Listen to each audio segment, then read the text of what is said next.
Sa wakas at nakarating na rin kami sa probinsya namin. Ito ang lugar ng tatay ko, ang Laoang, Northern Samar. Yan, 12 o'clock na ng madaling araw kami nakarating dito sa Laoang. Halos 20 hours nga pala naging biyahe namin papunta rito. From Cavite, tumula kami pa Samar. Dinaanan namin ang kahabaan ng Quezon at kahabaan ng Bicol. Grabe, nakakapagod mag-drive. First stop namin, ang bahay ng tiyuhin ko, si Uncle Marino. Grabe, Uncle, ang ganda po ng bahay nyo. Panalo. Marami akong tiyuhin dito kaya isa-isa ko silang binisita. Mabuti nilang sinamahan ako ni tita at ng pinsan ko. Habang nagmamotor ako, may napansin ako, may Espina Street pala dito. Astig! May nanganganak mga apo. Siya nga pala guys, meron akong uncle at mga pinsan na lawyer at ang ganda ng bahay nila dahil may underground at third floor. Hindi ko lang masyado na-videohan dahil nagmamadali na rin ako. Nagaya din kasi yung pinsan ko papuntang beach.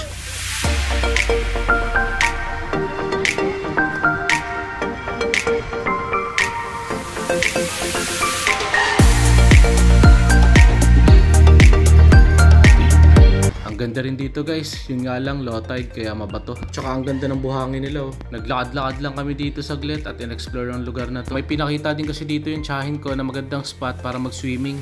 Dito ako ngayon sa Unay Beach sa Laoang. Ang pinakamagandang part is dito. Dahil once na high tide, nagkakaroon ng tubig dito para siya nagkaroon ng pool sa area na to. Tapos nakita mo yung grotto na yon. Ewan ko kung paano nakaakyat yung anak ko doon pero yan. Pag high tide, maganda yung lugar na to. Maganda kasi may mga puno pa, covered kayo na puno pag mainit. So dito lang kayo. Yung iba dito tumatalo, nagdadive. Dito sa area na to. Kung hindi lang low tide, kanina pa ako tumalon at nagtampisaw sa beach. Sayang di ko maabutan yung high tide para sana makita ko tong grotto na nakalutang sa beach. Tapos dyan, sinama din ako ng tita ko sa isang beachfront resort na matatagpuan din dito sa Unay Beach. Ba, ayos, meron din palang ganito dito. Isang araw lang kami dito nagstay at tumulak na rin kami sa lugar ng nanay ko. Kinakailangan namin tumawid gamit ang bangka para kunin yung sasakyan ko. Yung kasi ang gagamitin namin papunta sa lugar ng nanay ko, ang Palapag, Northern Samar.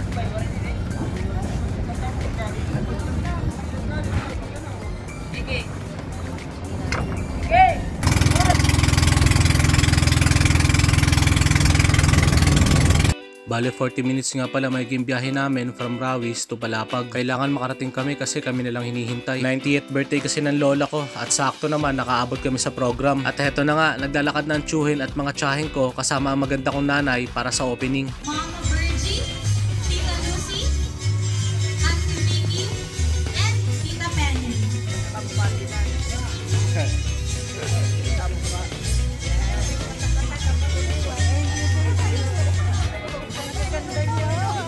Sobrang thankful ko kay God kasi nakaabot si Lola sa ganyang edad. Kayo po ba, ilang taon na yung lola nyo? At heto na nga po pala ang lola ko, si Lola Nene.